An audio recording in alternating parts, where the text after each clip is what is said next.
Welcome in, everybody. It is a Thursday edition of Overreaction Buffalo. I am the big O, Jerry Ostrowski. He is the voice, Joe Miller. And we are happy to be here this evening with all of our Overreaction Buffalo people, everybody tuning in on Facebook Live and X. And then our people over here on YouTube.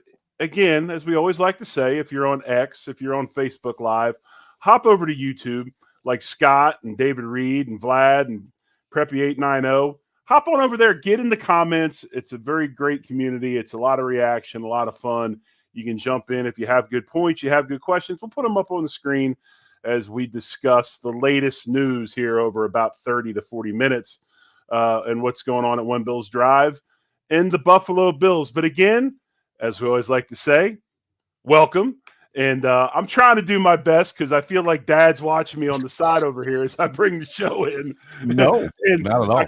I just can't bring myself to get to wrap my hands and my head around the whole cup of coffee. The whole cup of coffee deal. I don't even know that. I don't know where that tagline's even going to fit in going forward, but we'll see. But hey, Maggie brings up a great point.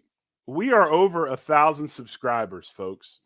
So we got there in 5 weeks. We got there in 5 weeks. 5 weeks. And that's because of you guys. That's because everybody, word of mouth, people watching the show, people telling their friends, and you guys hitting that subscribe button. We appreciate you as always. Again, hit the like button too. And let's see how many of those likes we can get for a show. I mean, I think we can get quite a few, not just a couple. We can get up there quite a bit. But here's what we're going to talk about today. And, OTA is still ongoing at One Bills Drive.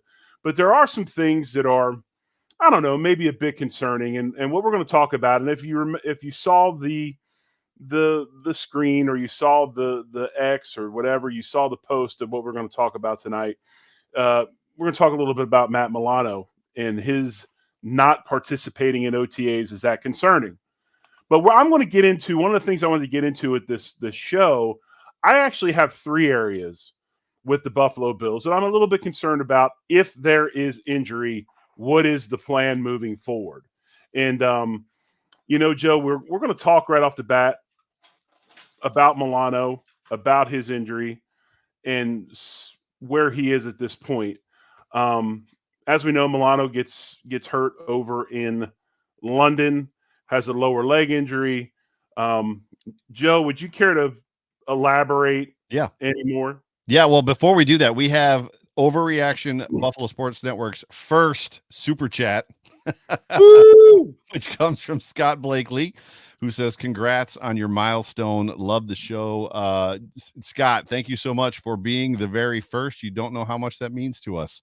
So that is very cool. Thank you for the super chat, and more to come. Yes, I actually was in conversation with the Banged Up Bills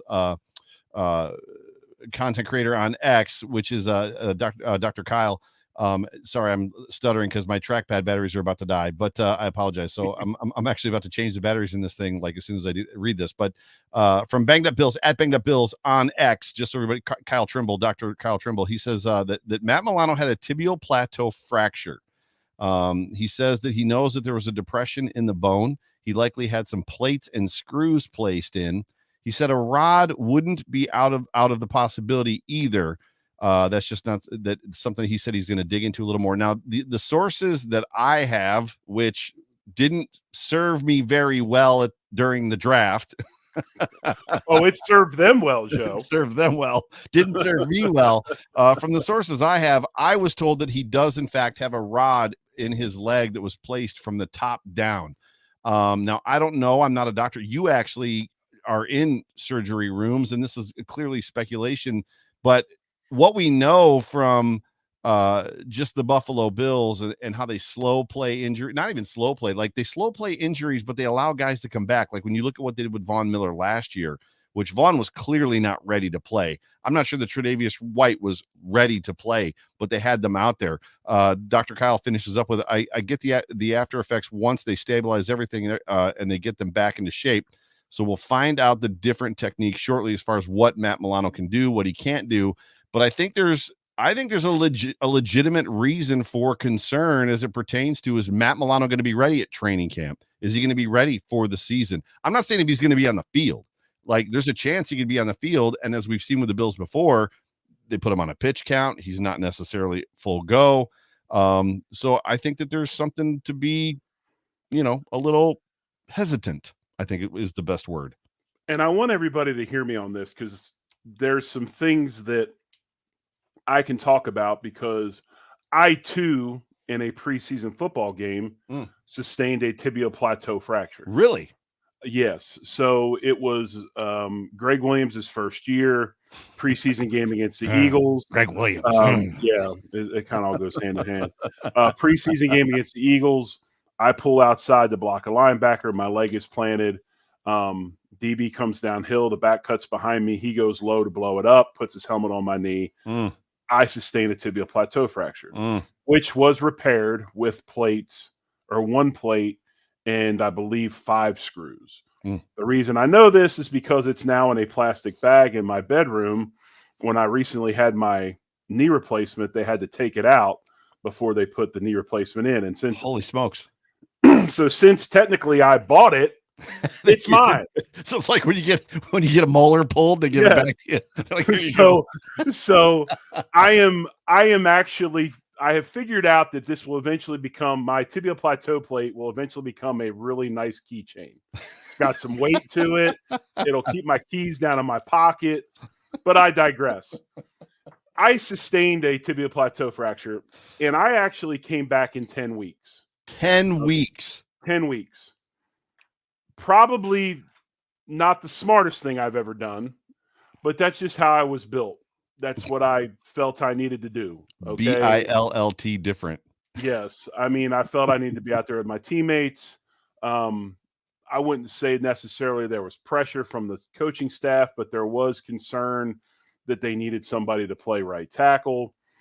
And I ended up coming back in 10 weeks. I played 7 games. And just what I went through up to that point, I did not practice Wednesday, Thursday, barely Friday, walked through Saturday, had about 60 to 80 cc's of fluid drained off my knee Sunday, about an hour before kickoff, and had some medicine, and then went out and played. The biggest concern with tibial plateau fractures is the fracture actually disrupts the knee joint, or the surface of the tibia and the articular cartilage. So a lot of times, even though that thing could get reduced and plated perfectly, there has been a disruption to articular cartilage. And if there's anybody out there who knows what that is, it's the cartilage that goes on the bone. It's not necessarily the meniscus, which are 2 C-shaped pads that go between the femur and the tibia. Wow. This is actually cartilage on the surface of the knee. When that cartilage is disrupted and flakes away, and you have bone on bone, you then have what is known as arthritis. There was somebody that up here, Trey Williams, made a quote and said he may be on schedule. That does not mean he's even close to 100% entering the season. Check out his leg atrophy in the pics. I have not seen his leg, but I went through the same thing. My quad basically shut down by 7 games, and I just waved the white flag, and that was it. And subsequently, the next season, trying to get back and trying to train, my knee was pissed, to be blunt. Yeah. It never was right again. When I trained, my knee would swell, and it just was never right again. So Dr. Marzo went in, tried to do a what they call it's slipping my mind, but they basically go in with picks, and they punch little holes in the bone, which creates bleeding, which then creates kind of a fibrous substance that can mock cartilage, but it's not cartilage. Right. And that led me to retirement. I didn't play again. So that's why, to me, it's the title of the episode here on Overreaction Buffalo on Thursday was not clickbait. It's not making things up. I am actually concerned about Matt Milano and his ability to play at the level that he did before he was injured. I mean, does that make sense, Joe? 100%. No, and I mean, yes, 100%. I'm not. There's no reason for me to add microfracturing Microfracture. is That's it. what Yes. John is actually Yes. texting us currently and telling us what it is. Right. John Pino. Exactly. Microfracture. Yep. So when you see this and you look at Milano not in OTAs, and here's the other thing that's concerning, Joe, and we've always joke about this, but it's the truth. What they are doing right now is not risky, strenuous work. They're not banging. No. They're not doing inside drill. No. They're not doing, blitz pickup with where linebackers are blitzing on running backs. And they're doing blitz pickup and pass pro. This is drill work. This is basically let's go be an athlete. So the fact that he is not in these drills at this moment, when that injury happened all the way back during the London game, yeah, bones heal much quicker than ligaments. Yeah, in October, bones heal much quicker than ligaments. It is a bit concerning. And so when you look at this and you say, okay, if he is on a pitch count early in the season, and we're going to go through three areas. I have three areas on this football team that I am concerned about with depth. I'm concerned about if there is injury. The first is being that outside linebacker position. Right. Obviously, the first name that comes to mind is Dorian Williams. Yep. If Milano can't play or if Milano is on a pitch count, can Dorian Williams produce in his second season out of Tulane? You would think a third-round pick, Joe. I would imagine you think a third-round pick could produce. He showed flashes last year, I think. Obviously, it's a storied take by me, and the only person that ever brings it up is me. The fact that I said at the beginning of the season last year, before the first game was played, that we didn't have a rosterable, not rosterable. We didn't have on this roster a legitimate at that point starting middle linebacker, and Terrell Bernard proved me, and I would say everybody that wasn't just hoping for the best wrong, right? And I would say that Dorian Williams played admirably well last year. I can look up his stats here momentarily, but they did a lot of linebacker outside of Terrell Bernard, linebacker by committee stuff. Obviously, they went back and they got AJ Klein and pulled him off the couch, and they did some things, but he's undersized as well. But yeah, there's going to have to be some significant potential development there, right? Exactly. And you would hope that he would be ready to go. And the thing that is, I don't want to say makes me happy, but the thing that I like about the situation, if there's one thing that we can take, one positive we can take from Matt Milano not participating in OTAs, is that Dorian Williams is getting every rep at that spot, basically. Right. If you look at some of the other guys, they bring in Nicholas Morrow from the Eagles. Yep. Is he an outside guy? Probably could play in a pinch, but he's an inside guy. Deion Jones, the 9-year vet that had highly, highly productive seasons with the Falcons, he is listed in the roster as a middle linebacker. Yeah, I believe that. Yeah, I believe that's Bernard's backup. Yeah, and just so everybody knows, Nicholas Morrow is slated currently in front of Dorian Williams. So just so everybody knows kind of like where the depth chart is. But yeah. Okay, so there you go. So you got Nicholas Morrow in front of Dorian Williams. But again, Nicholas Morrow is a guy that played for the Eagles last year on a team that was linebacker deficient. Right. Okay. And he got benched and then subsequently let go or not re-signed. Right. So, there's that whole aspect. So he's not coming in on a white horse, is what you're telling us, to rescue this team. No, not at all. So when you look at this team, what is your answer at outside linebacker? Because last year, we were in full panic as camp started. Bernard can't do it. Dotson can't do it. Next, they're reporting that Dotson's frustrated and throwing helmets at practice. And you have all this stuff going on, but yet both of them play at a high, high level, with Dotson actually getting a really nice contract from the Seahawks. Yeah, I feel like so you played for a long time, and you weren't drafted in the first round. You weren't drafted in the second round or the third round. You took the hard road. And of all people that can speak to one of the most annoying things to me, football politics, they exist. Yes. They just exist. So as much as coaches say and GMs say, and we love Sean McDermott, we love Brandon Beam, and this is not a knock on them, as much as they say the best players will play, the best players don't always play. The guy that was drafted in the first round, the second round, and third round is going to get every opportunity before the guy that was drafted in the 6th round, 7th round, or maybe went undrafted. All that to say this. Balin Spector, to me, is a guy that has passed the eye test since the moment he got here. However, Tremaine Edmonds was in front of him. Matt Milano was in front of him. I'm in no way saying that he should have started in front of them. Terrell Bernard is in front of him. I'm not saying that he should start in front of Terrell Bernard. It's going to be interesting to see what they do, to see if a guy like Balin Spector, who's now been on this roster for a while, gets that opportunity. Kind of like, I've been here. I'm doing what you want me to do. Put me out there and let's see what happens. Kind of like the road that you took, right? Right. And I agree. I have Spector on my list.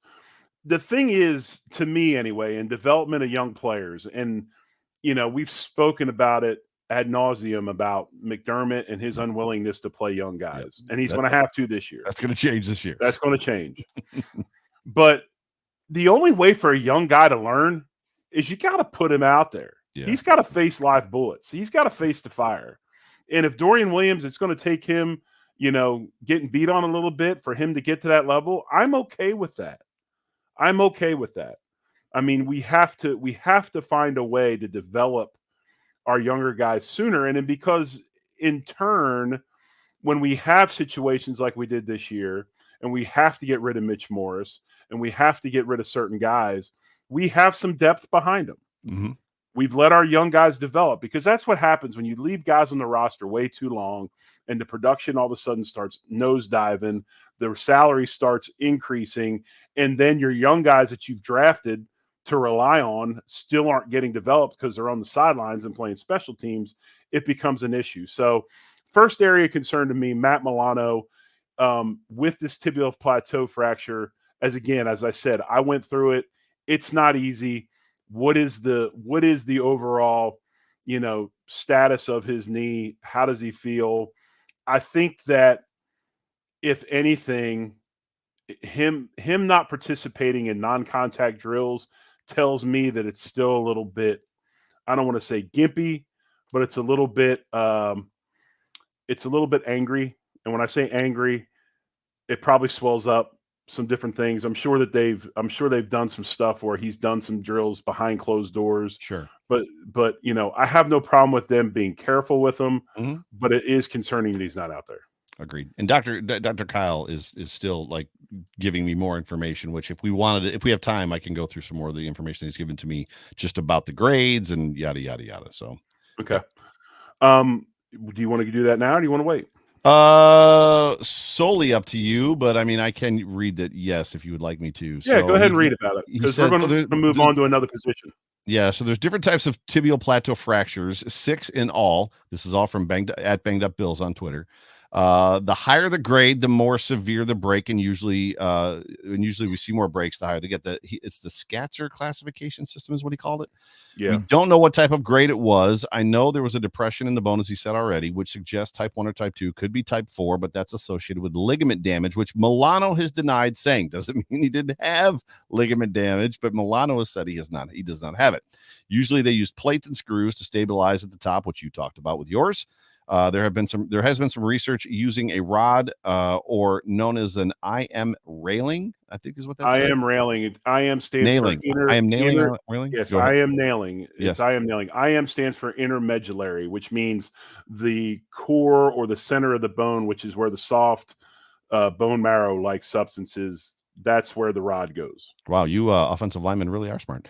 He said, but that's more for shaft features in the tibia or femur. Right. A couple more. Generally, the procedure would be known as an ORIF, ORIF, open reduction internal fixation. He said it can take 6 to 12 months to recover. It's just a big weight-bearing bone that takes time.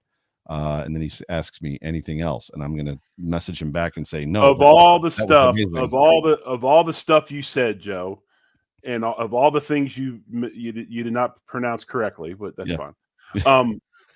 The thing that concerns me the most is the depression in the bone, which means it's like a pothole, okay? Or like in your yard, you take a stump out, you fill it with dirt, there's a little bit of rain or settling, and then you have a depression. Yes. So as that bone heals, it tends to shrink a little bit, and then you can have that depression. Then you have a irregularity in that bone surface, and then you can have some issues. So gotcha. So anyway, good information from Doc. I appreciate that. Thanks for adding that to the show. So first area, outside linebacker. Second area of concern, the safety room. Okay, we already got a safety group that we lost both starters We lost Poyer and then Micah Hyde. Mhm. And we've talked about that as well. And we'll bring that whole Hyde situation back into the mix here in a moment. But during OTAs, press conference releases and stuff, Mike Edwards, who was brought in from the Chiefs to compete for one of those starting spots, and some feel he will be in one of those starting spots, he has a shoulder injury. He's out 3 to 4 weeks. A shoulder injury that probably, if you're out 3 to 4 weeks, I am guessing there's some different stuff that you can have shoulder wise that 3 to 4 weeks lets it settle down. I would say it's probably an AC joint injury, which is where your acromion and your clavicle come together. There's a fibrous union that keeps those two together that kind of floats, and you can have a tear of that and aggravates it. Then you get, if you see people with shoulders and they got a big old bubble or a big old knot on top of it. Jordan Poyer. Right, Jordan Poyer. Those guys definitely had AC joint separations throughout their career. It comes with the position, right? Yeah. So we got our first guy we bring in from the Chiefs. Now he's got a shoulder injury at a position where we're expecting Cole Bishop to start as a rookie. We got Tyler Rapp, who's been on and off of the roster. He's bounced from backup to starter. A couple names that are on the roster that could play there, but I don't think anybody's holding their breath. You got Damar Hamlin, who had multiple opportunities last year with injuries to be brought up on the active roster and play. He was not. You have Cam Lewis, who's more of a special teams guy. He did get some minutes. He did play. He's serviceable in a pinch, but do you want Cam Lewis being your full-time starter? Another guy brought in this offseason is a guy named D. Delaney, who is from Tampa. Well, yeah, he has some experience, but the problem with D. Delaney is the Bills are a sixth team. 2 of those teams he was on at the same time. He was on in the same year. I think it was 2019. He was on 2 teams. So Delaney's a guy that's been a journeyman. You bring him in as a possible emergency insurance guy. So the safety room to me is highly concerning, which brings us all back to what the big topic was with Jenna Cottrell on Tuesday of On the Beat. If you didn't watch that show, folks, you need to check out On the Beat from Tuesday. It was really, really good. Jenna did an amazing job. And we talked about this Micah Hyde situation. Is Micah Hyde going to show back up in red, white, and blue? I say yes. I truly believe he will as well. I think he should call me, though. I should be his agent. We will not show up until the day after the last preseason game. If he tries to show up before then, he's nuts. He doesn't need a bunch of practice to go out there and be ready to roll. I mean, we know he's ready to roll. I know he's had some neck injuries, but Joe, I ask you, and obviously you feel this way, will we see Micah Hyde sooner than later? Sooner than later is the question. And it feels like, and I can give you the quotes again, just like I did with Jenna, and I've done with a couple different people, and the quotes just continue to build, which are very non-definite. He's not on this team. It's never a definite. It's always not yet. He's not technically. It's flexibly speaking. Like, there's a lot of weird ways that they're saying it. It's just a matter. It's not if, it's when. It's when they're going to call him. So that's the question. When do they feel it's at critical mass? Right. It's basically, Melon from Back to School, right? When he calls him in to do the triple Lindy. Melon, we need you. Right, come on, we need you.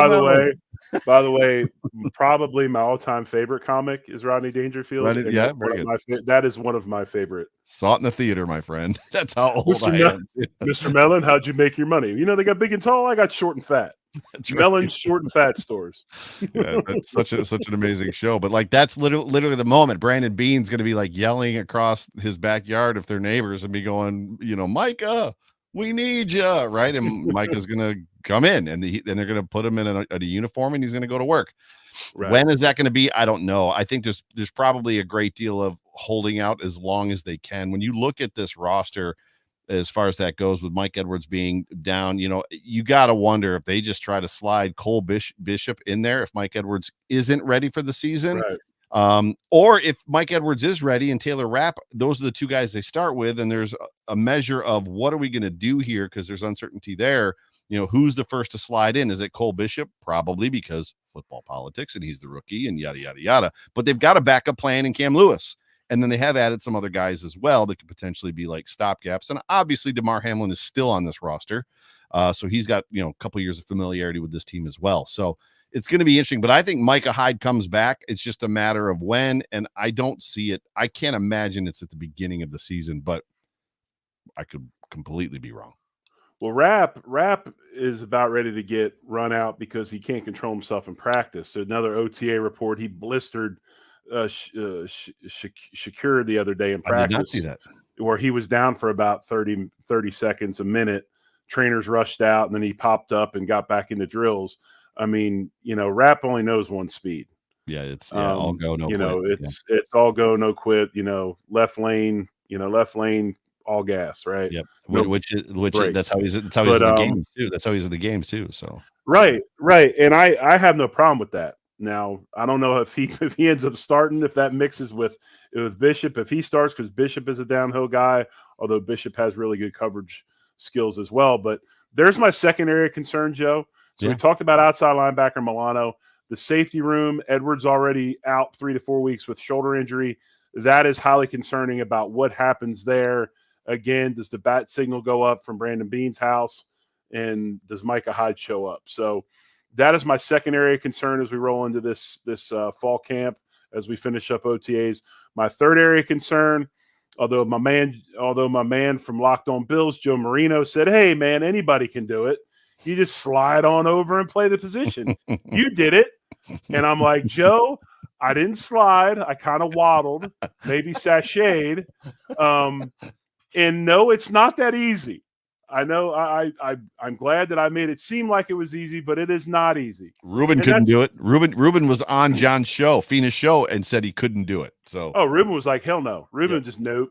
I mean, went to Chicago, became the right guard, right? Because he wanted to remove every memory of being a Buffalo Bill from his mind. And then his coach, after like 4 games, the coach was like, "You probably need to go back to left guard because we're about to bench you." Exhibit B for all you people out there that want to hear the inside story about the Donahoe Williams era. A guy that was a beloved Bill left and actually switched sides and played the right side just to try to erase the memory. Get the taste out of his mouth. Yes, exactly. I'm surprised he didn't change his name as well, but the right guard formerly known as Reuben Brown. Exactly. But, center concerns me. McGovern right now is the guy. McGovern hasn't had tons of snaps. There are reports out there that when McGovern came to the Bills, he was told eventually he would be the center. So we don't know. I mean, we're working with a new center in McGovern. And now who's the backup? Yeah. Will Clapp has been reported in OTAs as to be kind of the first guy taking snaps after McGovern, although my man Van Pan Granger is getting snaps as well. It's been reported that Edwards can also snap the ball, but it looks like they want to leave him at left guard. Yeah. What happens at center if McGovern goes down? So I can tell you this, going back to Aaron Kromer and guys slide wherever they go. So Joe Marino knows Aaron Kromer pretty well. And I believe if I hope I'm not misspeaking when I say that I know Joe Marino well, as you do too. And Joe Marino and I talk, not on camera often. And Joe feels that they've definitely gone away from the everybody can play every position kind of philosophy on the offensive line. So it's turning more into a this is where you fit, this is where you fit, right. This is where you fit type of stuff. So I don't know that we're necessarily ascribing to that philosophy any longer on the offensive line. So, which is a good thing. I think we would both agree. And so would John Feen and so would Reuben Brown. Right. So first guy off the bench, it feels so when we did the Joe Marino most important players to the future of the Buffalo Bills, the 3 of us, me, you, and John, had Connor McGovern on our list and nobody else did. Right. Because we're smart. Because if as we saw in the Bills lost to Miami in the Crazy Sun Heat game, if the center and the quarterback can't complete the exchange 3 times in a game, right, you lose the football game, even though your quarterback threw for 400 yards, right? I mean, so everything starts right there. And that doesn't include, and you can speak to the checks. You can speak to the difference of firing off the ball as guard and tackle versus having your head down and between your legs, snapping the ball and then coming up and looking. I mean, it's just a completely different process. Right. I feel I as much as there's a lot of confidence and everything that I'm getting and hearing is the confidence that Connor McGovern is going to slide right in and it's going to be no big deal. I almost wonder if there's a chance that Van Pran Granger is going to be given every opportunity to kind of take that spot. When you look at who he is, the mold that he comes from, he's a wrestling champ. I think his uncle and his dad were wrestling champs. Like there's a connection here between him and Sean McDermott. They speak the same language in a lot of ways in the toughness. He's what, a 4-year starter. I literally think that VPG is the backup plan. If McGovern doesn't work or goes down, I think VPG is that's the plan in my opinion. Well, Clapp was given Will Clapp is given the nod right now because he's a 7-year vet. Okay. Right, He's been there a while. He knows the game, you know, he moves on. When you go into training camp and you look at the battles, and again, Jenna talked about it on Tuesday, Cottrell, there is a ton of competition now on this football team. Right. When you look at this spot, who is Van Pran Granger really competing with? Is he competing with McGovern, or is he really competing with Edwards? I think the plan is McGovern. He's competing with Edwards, Clapp, and what I'm saying is this: you want your best 5 on the field at all times, right? That's why this whole mix and match thing is always talked about. Okay. Yeah. Let me finish my point. You want your best 5 on the field. Yes. Okay. I agree. If I'm coaching offensive line, if I'm Aaron Cromer, I want my best 5 on the field. So is my best 5 on the field Edwards and McGovern? Or if VPG starts playing at a higher level than Edwards, do I take McGovern knowing that he plays at a high level at left guard and slide him back over to put VPG at center? There's my best 5, right? If all the, so that's what I'm talking about. So I think that right now the question mark up front, although we still have to see what McGovern does, and we still have to see how he plays. Really, the guy that everybody's looking at is Edwards at left guard.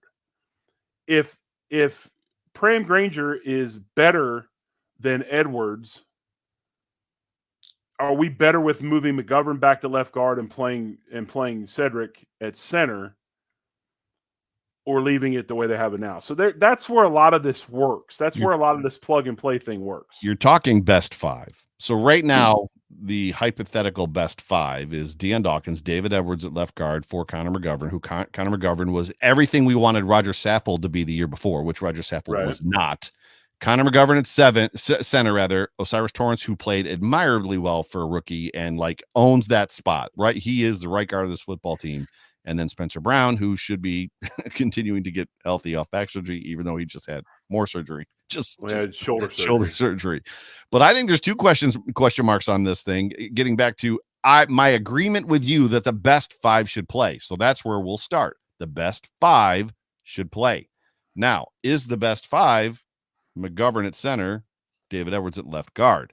What we know about this coaching staff in this this management office is they don't always play the best 5. Brian Winters started on this football team on the offensive line for a long time. We watched Ryan Bates, the first guy off the bench whenever somebody was injured. The guy's good enough to be the first guy off the bench at every position, but when somebody gets injured and is out for 6 weeks, he doesn't take their spot. Why? Because they're afraid that if Mitch gets a concussion, then they won't have the backup center if he gets hurt playing right guard, left guard, right tackle, whatever.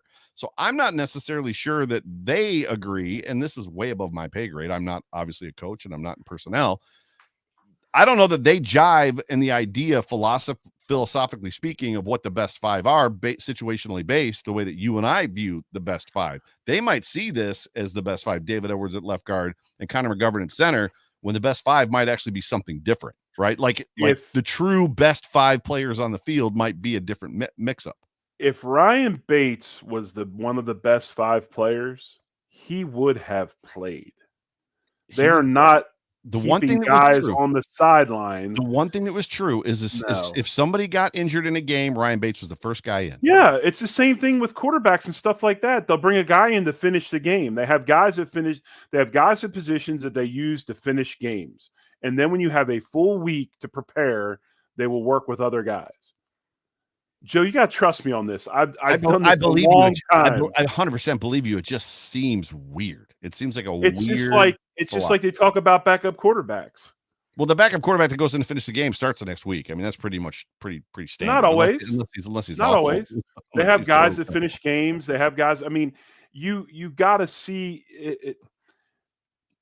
The best five will play. Bates, if Bates was a guy that they said was one of the best five, but they couldn't play him because of backup situations and stuff, and then they have turnover and they ship him off, would they ship off one of their best five guys?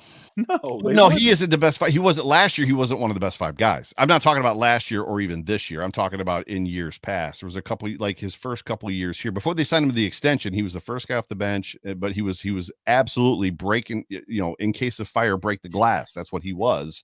And there was always the concern that he would get hurt. And then the backup center to Mitch, who was not injury prone, but there was, it's not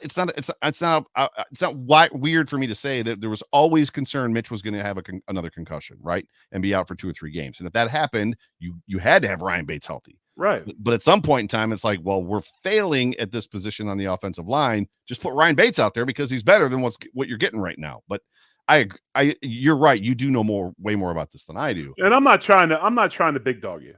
Okay? You're not. I'm not trying to do that. I don't feel it. No, that's not what I'm trying to do. It's easy for me to submit when you played. But it's just, I'm not trying to be that guy like, hey, you got to listen to me because I'm the only guy that knows what I'm talking about. That's not true. I make mistakes all the time. Some of my opinions are right. Some of them are wrong. But my thing when I look at this, McGovern played left. So if Van Pran Granger is going to play, it's got to be proven that him in the lineup, makes them the best five to where we can move McGovern back and let him play left guard. But to me, that hinge is on Mike Edwards. It doesn't have to just be McGovern. It could be because that was my original point that Van Pran Granger is competing against Edwards. Oh, I see what you're saying. Competing against Milano. Gotcha. Okay. So when they go out there and they watch film, to me, his competition is Edwards. It's not Connor McGovern. I thought you meant he was competing against Edwards at center because Edwards had also taken. Gotcha. No, what I'm saying is the best five how it is now, or is the best five Van Pran Granger at center with McGovern back at left guard? I think that's saying. Wildly debatable, and I don't mean debatable in a negative way. I mean, like, I think you could argue that could potentially. And I honestly think the kid is going to show out. Right. He started for Georgia. Right. He practiced against dudes every day. Right. That there's tons of them on NFL rosters right now. In the last 4 years, he's played the Philadelphia Eagles drafted 2 of them into like the top 10, right? Top 15. And then he played in the SEC against the best. So I've got no problem with him. The only thing that he has to do is learn the systems and learn how to adjust. But then again, Georgia ran a highly complex system. Yeah. I'm sure he got it down there. Yeah, it's awesome. We got to get out of here. Dude, this has been a fantastic conversation. We're supposed to be done. I hate it that we're supposed to be done like 25 to 35 minutes, and we always get into these conversations, and it's like we always get to 40. We just ought to go ahead and submit and say 40 is going to be it, and then we're going to be at 40. And then we're going to be at 45. Because it's like Tuesday, Jenna. We're sorry. We told you we're going to have you out of here 25 minutes, but now we're going to talk till 40 minutes in. But hey, folks, again, thank you so much getting us to 1,000. It now opens up a lot of possibilities for us as a show, for us as a trio. We're gonna announce some things to you as we get closer to the season. We're gonna bring some more stuff to you. We're gonna have some places where you can all go. I'll give you a little hint. You can all go to this a certain place and congregate and get news and links all at one spot. There'll even be like a fans, like a maybe even a store there. We might even have some places where you can do some monthly subscriptions to get more access to people on the shows. I mean, but I can't tell you what it is, but it's a centralized location that you can go to. So we'll do some things like that. We'll also announce our shows for the season and the names of the shows. I'll let you in on a little secret. I will be Thursday night, and it will be heavy breakdown of the next week's opponent. Again, Off Tackle with John Fina, the show that got me into podcasting. I mean, I watched John and Joe and the way they interacted. It was just like, I got to do this.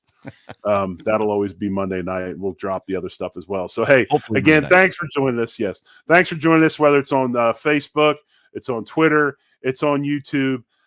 Let's see how many likes we can get. Let's see if we can break a like record on Thursday night. Let's see if we can get over 100 likes. We'll start at 100, a nice number, 100. And also, if you haven't subscribed, please hit the subscribe button. Joe, myself, and John will be back Sunday night to bring you more Bills content as we roll into a Memorial Day weekend, folks. It's a big weekend for me. My two favorite holidays, Memorial Day and 4th of July. So nice. Huge weekend for me. And, hey, man, hang out with your families. If you see a veteran, tell them thank you. Tell them that you appreciate them and you appreciate everything that they do for not only us but our country. And, again, as always, we'll be back Sunday night. This has been Overreaction Buffalo Thursday night edition. I am the Big O Jerry Ostrowski. He is the voice, Joe Miller. And as always, go Bills. Go Bills.